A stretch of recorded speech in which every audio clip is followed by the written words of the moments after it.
Alors, pardon, excusez-moi. L'étude du jour, le Rambam, Sefer HaMizvot. On est toujours le 24 Tammuz à 1585. Commandement positif numéro 80. Il s'agit du commandement qui nous a été ordonné de racheter le premier-né humain, le premier-né de la femme, même si ce n'est pas le premier-né du mari, et de faire don de ce montant d'argent à un prêtre.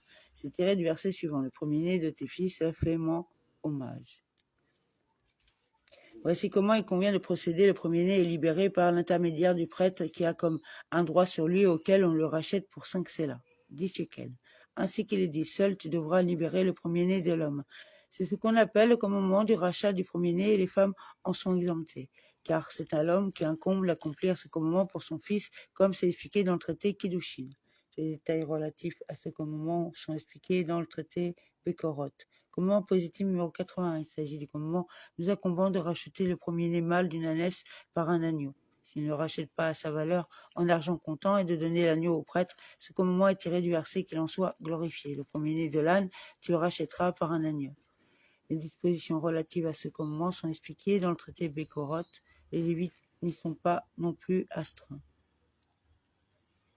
Alors, 3 prakim, quoi?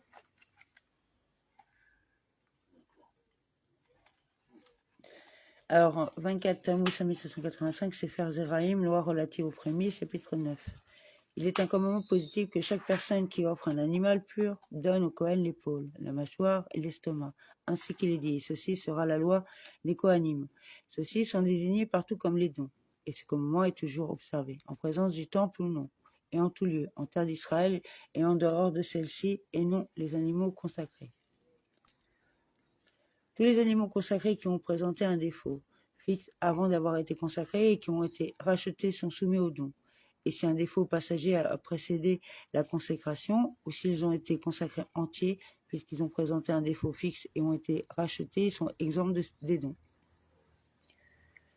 Un animal dont il y a doute, s'il est le premier-né, est soumis au don.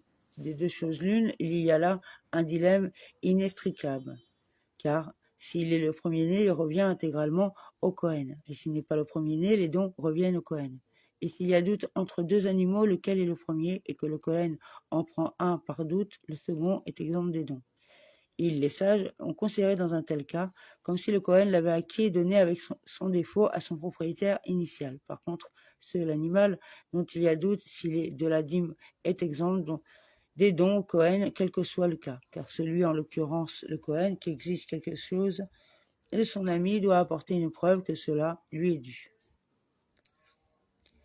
Si l'animal consacré est devenu invalide du fait d'un défaut et qu'il n'est pas soumis au don, a été mélangé avec d'autres animaux, même un animal consacré avec 100 autres animaux, si chaque animal appartient à une personne différente, tous sont exempts, parce que chacun est sujet à un doute, et celui qui exige quelque chose de son ami doit lui-même apporter une preuve que cette chose lui est due. Et s'il y a une seule personne qui les abat tous rituellement, il rend exemple seulement l'un d'eux des dons.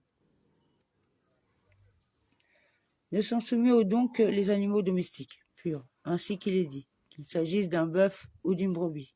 L'animal hybride, issu d'un croisement entre un bœuf et une chèvre, est soumis au don. Et l'animal hybride, appelé le coï, bien qu'il y ait doute s'il est un animal domestique ou un animal sauvage, on en prélève tous les dons. S'il y a un croisement entre un cerf et une chèvre, et qu'elle met bas, le petit est soumis à la moitié des dons, comme il est dit, ou d'une brebis. Même si elle n'a qu'une partie de la brebis, quand il y a un croisement entre un bouc et une gazelle, le petit est exempt des dons. Que l'animal soit abattu pour être consommé par des hommes juifs, par des non-juifs, par des chiens ou comme remède, il est soumis au don. Un animal qui appartient à des associés est soumis au don comme il est dit, ceux qui offrent des sacrifices. Quand on achète un animal avec les fruits de la 7e année, il est soumis au don. Les Kohanim et les Lévites sont exempts des dons, comme il est dit, parmi le peuple. Il y a doute si les Lévites font partie du peuple ou non. C'est la raison pour laquelle on ne prend pas d'eux les dons. Et si un Kohen a pris les dons d'un Lévite, il ne doit pas les lui rendre. Dans quel cas cela s'applique-t-il? Pour une personne Kohen qui abat son animal pour elle-même. Par contre, dans le cas d'un Kohen boucher qui abat les animaux et les vend au marché, on attend 2 ou 3 semaines. Après cela, on lui prend les dons et on les donne à d'autres Kohanim. Et s'il fixe une boucherie pour vendre, on n'attend pas, mais on prend immédiatement les dons. Et s'il refuse de donner les dons, on le met au banc de la communauté jusqu'à ce qu'il donne les dons. Quand on abat pour un non-juif ou un Kohen, un animal qui lui appartient, et l'animal est exempt des dons. Et celui qui s'associe avec un Kohen doit marquer sa part, afin de laisser les dons dans la part du Kohen. En effet, s'il ne marque pas sa part, il est soumis aux dons, parce qu'il n'est pas connu de tout, le Kohen est associé avec lui. C'est la raison pour laquelle, si le Kohen est présent avec lui dans la boucherie et fait les affaires avec lui, il n'a pas besoin de faire de marque. Et celui, le juif qui s'associe avec un non-juif dans l'achat d'un animal, n'a pas besoin de marquer sa part, car on présume qu'un non-juif parle beaucoup et informe tout le monde qu'il est associé, bien qu'il ne soit pas avec lui au moment de la vente. Si le Kohen pose pour condition avec lui, le Israël, qu'il s'associe avec lui dans toutes les parties de l'animal, à l'exception des dons. Les dons reviennent au Kohen, étant donné qu'il, le Kohen, lui a dit au Israël explicitement qu'il s'associait dans toutes les parties de l'animal en dehors des dons. Le Kohen a donc gardé la part des dons, et c'est pourquoi les dons lui appartiennent au Kohen. Si le Kohen dit « je te vends cet animal ou je m'associe avec toi », à condition que les dons m'appartiennent. Les dons appartiennent au Israël et il peut les donner au Kohen de son choix. Bien qu'il le Kohen ait posé cette condition avec lui, il n'est pas exempt des dons, car en employant l'expression à condition que il ne garde aucun droit de propriété sur les dons. Et puisqu'il ne garde pas de droit de propriété sur les dons, il ne les acquiert pas par cette condition. Si un Kohen est associé dans la tête d'un animal que possède un Israël, il est exempt de don de la mâchoire. Si le Kohen est associé dans le bras, l'Israël est exempt du don de l'épaule. Si le Kohen est associé dans les intestins, l'Israël est exempt du don de l'estomac. Si le Kohen lui dit « tout l'animal m'appartient et la tête t'appartient », il est soumis au don de la mâchoire, car la partie qui est soumise au don, en l'occurrence la mâchoire, appartient au Israël. Dans le cas d'un converti qui possède un animal abattu rituellement, la règle suivante est appliquée. Si l'animal a été abattu avant sa conversion, il est exempt des dons. Et s'il a été abattu après sa conversion, il est soumis aux dons. S'il y a doute quant au moment où il a été abattu, il est exempt car celui, en l'occurrence le Kohen, qui exige quelque chose de son ami, doit apporter une preuve que cela lui est dû.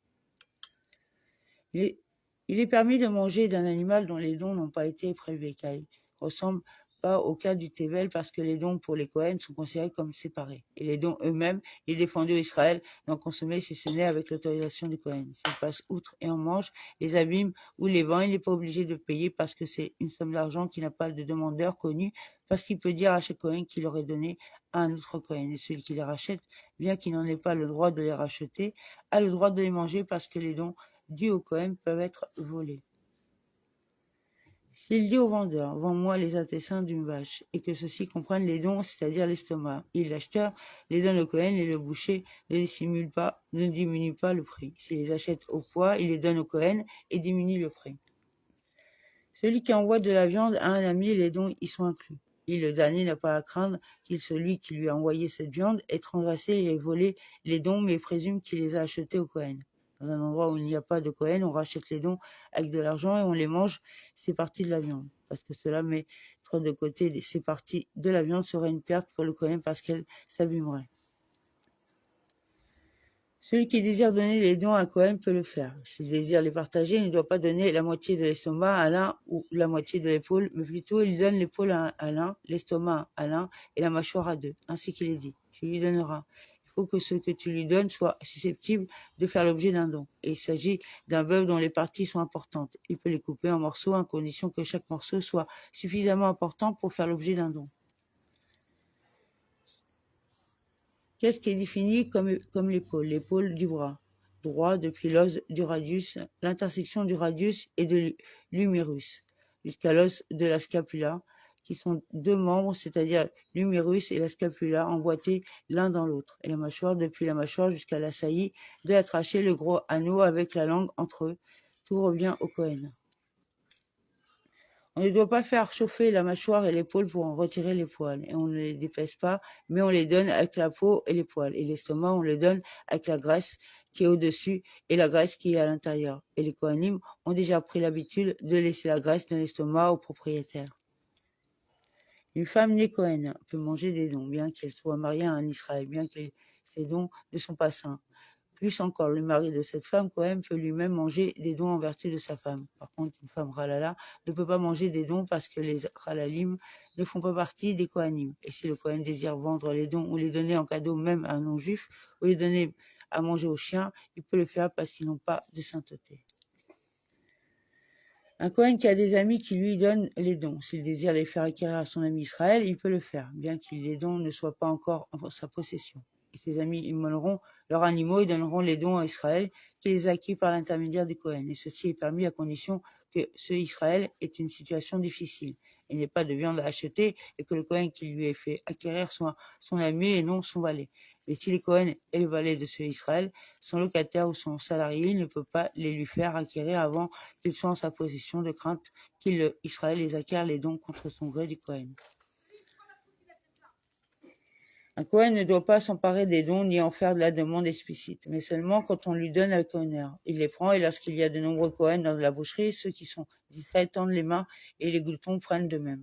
Et s'il y a un Cohen discret qui n'est pas connu comme Cohen, il peut prendre afin de faire savoir à tous qu'il est Cohen. Et les Cohenim doivent manger les dons en les grillant avec de la moutarde, ainsi qu'il est dit, comme distinction, c'est-à-dire à la manière des rois. C'est Sefer Zeraïm, loi relative aux prémices, chapitre 10. Il a un commandement positif de donner au Cohen les prémices de la tonte, comme il est dit. Et les prémices de la tonte de tes moutons, tu lui donneras. Les Lévites sont considérés comme Israël pour cette mitzvah. Et ces prémices de la tonte n'ont pas de mesure définie d'après la Torah. Et par ordre rabbinique, on ne doit pas donner moins qu'un 60e, et cette mitzvah ne s'applique qu'en terre d'Israël quand le temple est présent ou non, comme les prémices du blé, et elle s'applique pour les animaux profanes, mais non pour les animaux consacrés. Quel est le cas? Si on consacre des animaux pour l'entretien du temple et qu'on les tond, on aurait pu penser qu'il est une obligation de les racheter, les prémices, et les donner au Cohen. Ou, si on consacre un animal sans sa toison, on aurait pu penser qu'on est obligé de prélever les prémices de la toison. Le verset précise donc ton bétail. Ceux-ci, les animaux consacrés, ne sont pas son bétail. Tous les animaux consacrés qui ont eu un défaut immuable avant d'être consacrés et ont été rachetés sont soumis aux prémices de la toison. Mais si la consécration a précédé le défaut ou si un défaut passager a précédé leur consécration, puis qu'il a apparu un défaut immuable et qu'ils ont été rachetés, ils sont exempts des prémices de la tonte. Seuls les moutons sont soumis aux prémices de la tonte, les mâles comme les femelles, parce que leur laine convient pour les vêtements. Si leur laine est dure et ne peut pas être revêtue, ils sont exempts des prémices de la toison parce que ce don ne revient au Cohen que pour être utilisé comme vêtement. Étant donné que Dieu a fait acquérir au Cohen les théromotes, qui sont le pain et le vin, et a fait acquérir au Cohen les dons des animaux et les offrandes du temple, dont la viande lui revient, c'est-à-dire la poitrine et la hanche. Il lui a fait acquérir les prémices de la tonte pour ses vêtements, ce qui a été volé, un converti décédé sans héritier, ce qui a été dévoué, et le champ patrimonial, et le rachat des premiers-nés pour ses dépenses et ses autres besoins, parce qu'il n'a pas droit à l'héritage de la terre d'Israël et au butin récolté. Si leur laine est rouge, noire ou brune, s'ils sont soumis aux prémices de la tonte. Mais si on tond la laine et qu'on la colore avant de la donner, ils sont exempts des prémices de la tonte. Et si on la blanchit avant de donner les prémices de la tonte, on est obligé de prélever les prémices de la tonte après l'avoir blanchie. Celui qui arrache les poils de la brebis à la main et ne la tombe pas a été astreint aux prémices de la tonte. Les prémices de la tonte concernent les animaux croisés, le coï et les animaux tréfas. Par contre, quand on tond un animal mort, on est exempt. Celui qui prélève les prémices de la tonte et les perd a la responsabilité jusqu'à ce qu'il les donne au Cohen. Celui qui dit que toute la tonte de mes animaux soit considérée comme prémisse, ses paroles sont valides. Celui qui achète la toison des moutons d'un non-juif après que celui-ci l'ait tondu est exempt du don des prémices de la tonte. S'il achète aux non-juifs les moutons pour leur toison, il est astreint à ce don, bien que la toison ait grandi dans la propriété du non-juif, et bien qu'il le juif rende les moutons aux non-juifs après la tonte. Étant donné que celui qui tond est un juif et que la toison lui appartient, il est astreint parce que l'obligation ne s'applique qu'au moment de la tonte.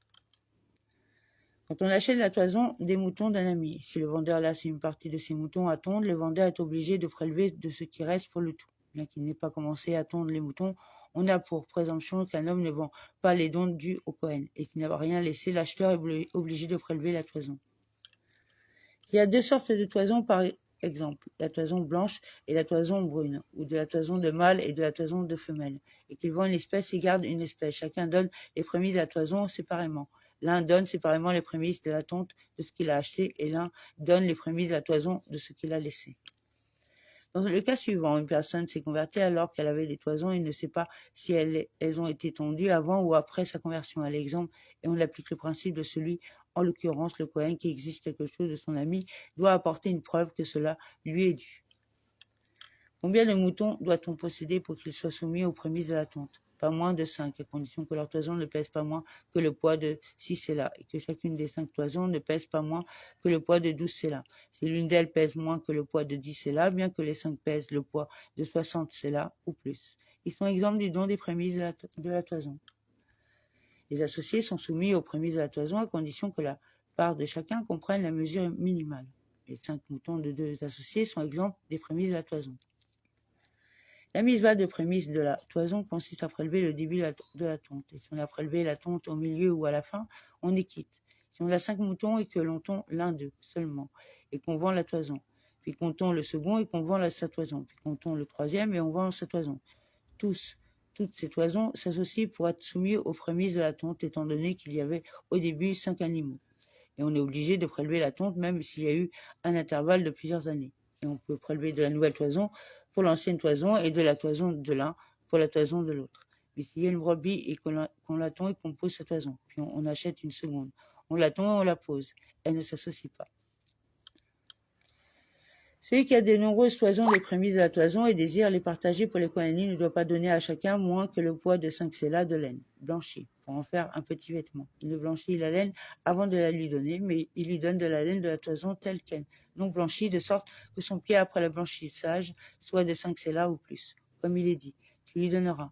Il doit avoir suffisamment pour que cela constitue un don utile. Les prémices de la toison sont profanes en tout point.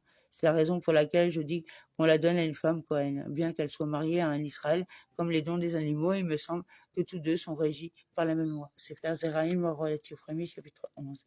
Il y a un commandement positif que chaque Israël rachète son fils, qui est le premier-né de sa mère Israël, comme il est dit. Les prémices de la matrice sont à moi. Et il est dit, vous rachèterez le premier-né de l'homme. Une femme n'est pas obligée de racheter son fils, car c'est celui qui est obligé de se racheter lui-même qui, son père, ne l'a pas racheté, qui est obligé de racheter son fils. Si le père transgresse et ne rachète pas son fils, lorsqu'il deviendra adulte, il se rachètera lui-même.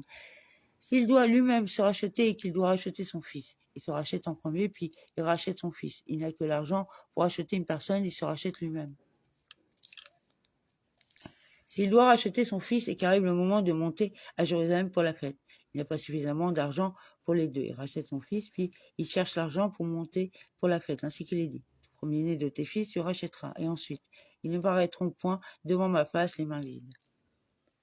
Celui qui rachète son fils récite au préalable la bénédiction, qui nous a sanctifiés par ses commandements et nous a donné un commandement concernant le rachat du fils. Puis il récite la bénédiction qui nous a fait vivre, et il donne l'argent du rachat au Kohen. Et s'il se rachète lui-même, il reste la bénédiction de racheter le premier-né et la bénédiction qui nous a fait vivre. Ce commandement est observé en tout lieu et en tout temps. Et quel est le prix du rachat? 5 sélas, ainsi qu'il est dit. Quand au rachat, tu l'accorderas à partir de l'âge d'un mois, avec de l'argent ou des objets mobiliers qui ont une valeur monétaire comme les shekalim. C'est pourquoi on ne fait pas le rachat avec des terres ni avec des esclaves parce qu'ils ont le même statut que la terre, ni avec des actes de reconnaissance de dette parce qu'ils n'ont pas une valeur monétaire. Et si on rachète son fils de cette manière, il n'est pas racheté. Si un père écrit au Kohen un acte attestant qu'il lui est redevable de 5 sélas, il est obligé de lui payer et son fils n'est pas racheté même quand il doit payer ces 5 sélas, car on considère qu'il sera redevable d'une nouvelle dette. S'il lui donne un récipient qui ne vaut pas 5 sélas au marché et que le Kohen l'accepte pour 5 sélas, son fils est racheté. S'il donne 5 sélas à 10 Kohen en une seule fois ou l'un après l'autre, il les quitte. Si le Kohen désire rendre l'argent du rachat, il le rend. Et le père de l'enfant ne doit pas lui donner au Kohen l'argent avec l'intention qu'il lui rende. Et s'il a agi de la sorte et qu'il, le Kohen, lui a rendu, son fils n'est pas racheté jusqu'à ce qu'il prenne en son cœur la résolution de lui donner un véritable don. Et si le Kohen décide par la suite de lui rendre cette somme d'argent, il peut le faire. Et de même, si le père a déclaré explicitement à lui donner à condition qu'il lui rende l'argent, son fils est racheté étant donné qu'au moment où il a donné l'argent, il avait pris la résolution de lui faire un don. Les Kohanim et les Lévites sont exempts de rachat du premier-né en vertu de l'application d'un principe à fortiori. S'ils ont rendu exemple les premiers-nés des Israël dans le désert à fortiori, s'en rendent-ils eux-mêmes exempts? Un Israël né d'une femme Kohen ou d'une femme lévite est exempt du rachat car cela ne dépend pas du père mais de la mère, ainsi qu'il est dit, les prémices de la matrice parmi les enfants d'Israël. Une femme lévite qui est enceinte d'un non-juif, son fils est exempt du rachat. Une femme Kohen enceinte d'un non-juif, son fils est astreint au rachat car sa mère est devenue invalide pour la prêtrise du fait de la relation avec le non-juif. Un Cohen qui a un fils halal. Si le père décède dans les 30 jours suite à la naissance de l'enfant, le fils est obligé de se racheter parce que le père n'a pas acquis le rachat, puisque l'obligation du rachat commence au 30e jour. Si le père décède après 30 jours, le fils n'est pas obligé de se racheter parce que le père a acquis son rachat. Dans le cas d'une servante qui a été affranchie, une femme non juive qui s'est convertie alors qu'elle était enceinte et qu'on enfantait, bien que la conception n'ait pas eu lieu dans un état de sainteté, étant donné que l'enfant est né dans un état de sainteté, il est soumis au rachat ainsi qu'il est dit, tout premier-né dans le peuple juif. Or, dans ce cas, le premier-né et la mère sont juifs au moment où il naît. On ne sait pas si l'enfantement a eu lieu avant ou après sa conversion. On applique le principe suivant. Celui, en l'occurrence, le Cohen, qui existe quelque chose de son ami, doit apporter une preuve que cela lui est dû. Une non-juive et une servante ont chacune eu un enfant. Puis la non-juive s'est convertie et la servante a été affranchie. Elles ont chacune eu un enfant et les enfants nés après la conversion de la mère sont exemples du rachat ainsi qu'il est dit. Les prémices de la matrice, et cela n'est pas les prémices de la matrice. Il en est de même de celui d'un enfant qui fait suite à des avortons, tout avorton pour lequel la mère devient impure. De ce fait, celui d'enfant qui naît après n'est pas considéré comme le premier-né de la matrice. Et tout avorton pour lequel la mère n'est pas impure, comme le cas de celle qui fait une fausse couche, des sortes de poissons et des sauterelles, ou celle qui fait une fausse couche le 40e jour après la conception, ou les autres cas semblables où cet enfant qui vient ensuite est le premier-né du Cohen et doit être racheté. Si le couple fait-il dans le ventre de la mère et le fait sortir membre par membre, celui d'enfant qui lui fait suite n'est pas considéré comme premier-né de la mère. Un enfant de né à 8 mois qui a sorti la tête de la matrice est vivant et la rentrée est mort, et de même un enfant de 9 mois qui est mort et sa tête est sortie et rentrée, puis son frère est sorti et la mère a enfanté, c'est-à-dire qu'il n'est pas rentré à nouveau comme son frère. Celui l'enfant qu'elle la mère enfanté n'est pas considéré comme les prémices de la matrice parce qu'il est exempté par la tête du premier qui est sorti avant lui. Et dès que le crâne d'un enfant sort de la matrice, c'est l'exemple celui l'enfant qui lui fait suite. L'enfant sorti par césarienne et celui l'enfant qui naît ensuite sont tous les deux exemples du rachat. Le premier parce qu'il n'est pas sorti, parce que la matrice, et le second parce qu'il a été précédé par un autre.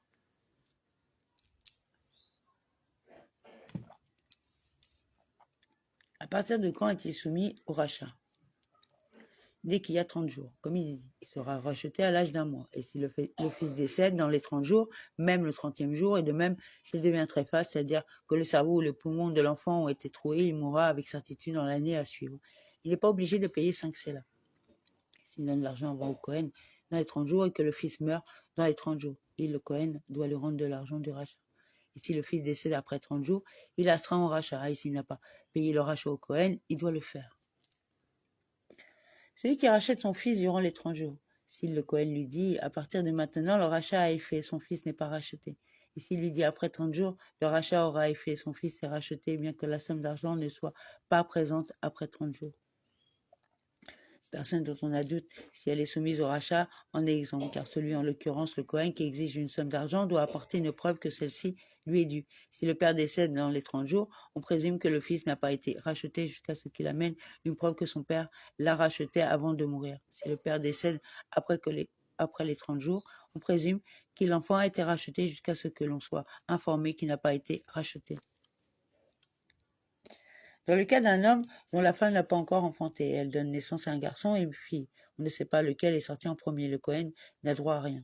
Si elle donne naissance à 2 garçons, bien qu'on ne sache pas lequel est le premier-né, il paye 5 sélas au Cohen. Si l'un d'eux décède dans les 30 jours avec Shalom, le père est exempt de payer parce que celui, en l'occurrence le Cohen, qui exige une somme d'argent de son ami, doit apporter une preuve que celle-ci lui est due. Si le père décède dans les 30 jours ou après les 30 jours que les frères n'aient pas partagé l'héritage ou qu'ils aient partagé, on donne 5 sélas de ces biens au Cohen, car les biens ont déjà été soumis au rachat du premier-né.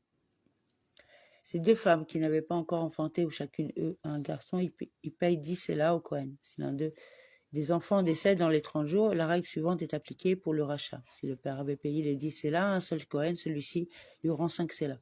Et s'il avait donné à 2 Cohen 5 sélas à chacun, il ne peut pas leur reprendre l'argent du rachat du fils décédé, parce qu'il n'a pas explicitement mentionné quel fils est concerné pour chaque rachat, et chacun des 2 Cohen peut dire « demande à mon ami l'autre Cohen ».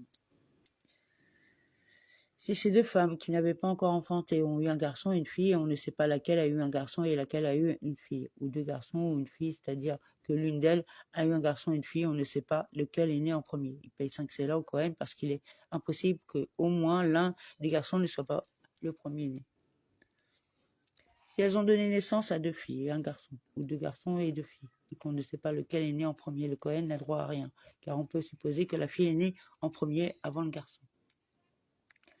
S'il y a deux femmes, une qui a déjà enfanté et une qui n'a pas encore enfanté, et qu'elle donne naissance à deux garçons et qu'ils se mélangent, le père paye 5 sélas au Cohen. Si l'un d'eux décède durant les 30 jours, le père est exempt. Si le père est décédé, on donne 5 sélas des biens du père. Si elle donne naissance à un garçon et une fille, ou deux garçons et une fille, le Cohen n'a droit à rien parce qu'on considère que celle qui n'avait pas encore enfanté a eu une fille et ensuite un garçon, et celle qui avait déjà enfanté a eu un garçon. Soit le cas suivant. Deux femmes et deux hommes qui n'avaient jamais enfanté ont donné naissance à deux garçons et se sont mélangés. Chaque père paye 5 sélas au Cohen s'ils ont payé tous les deux durant les 30 jours et que l'un des enfants est décédé durant les 30 jours. La règle suivante est appliquée. S'ils ont payé à deux Kohanim, ils ne peuvent pas leur reprendre l'argent. Et s'ils ont payé un seul Kohen, l'un d'eux rédige pour l'autre une procuration dans laquelle il lui permet d'acquérir cette somme. Toutefois, celui-ci n'est qu'un délégué et ce dernier se rend avec la procuration chez le Kohen et reprend 5 sélas. Si elles ont donné naissance à un garçon et une fille et qu'ils se sont mélangés, les pères sont exempts de racheter leur enfant au Kohen. Le fils est obligé de se racheter quand il sera adulte. Et de même, une femme qui n'a pas attendu 3 mois après le décès de son mari et s'est remariée et a donné naissance à un garçon premier-né, et on ne sait pas si c'est le fils du premier mari suite à une grossesse de 9 mois ou le fils du second mari suite à une grossesse de 7 mois. Les deux sont exempts et le fils est obligé de racheter quand il sera adulte. Si elle donne naissance à deux filles et un garçon ou à deux filles et deux garçons, le Kohen n'a droit à rien. Dans le cas suivant, deux femmes de deux hommes dont l'une avait déjà enfanté et l'une n'avait encore jamais enfanté, et elles ont donné naissance à deux garçons et se sont mélangés. Celui dont la femme n'avait jamais enfanté paye 5 sélas au Kohen. Si elles ont donné naissance à un garçon et une fille et qu'on ne sait pas qui est l'enfant de qui, le Kohen n'a droit à rien. Dans le cas évoqué dans le paragraphe précédent, si elles ont donné naissance à deux fils et une fille, celui dont la femme n'avait pas jusqu'alors enfanté pour 5 sélas, car il faut éliminer un doute pour qu'il soit exempté. Si sa femme a donné naissance à un garçon seulement, il est obligé de payer. Si elle a donné naissance à un garçon et une fille, il est obligé de payer à moins qu'elle ait donné naissance à la fille en premier. Étant donné que c'est quelque chose d'improbable, il paye le prix du rachat. Amen.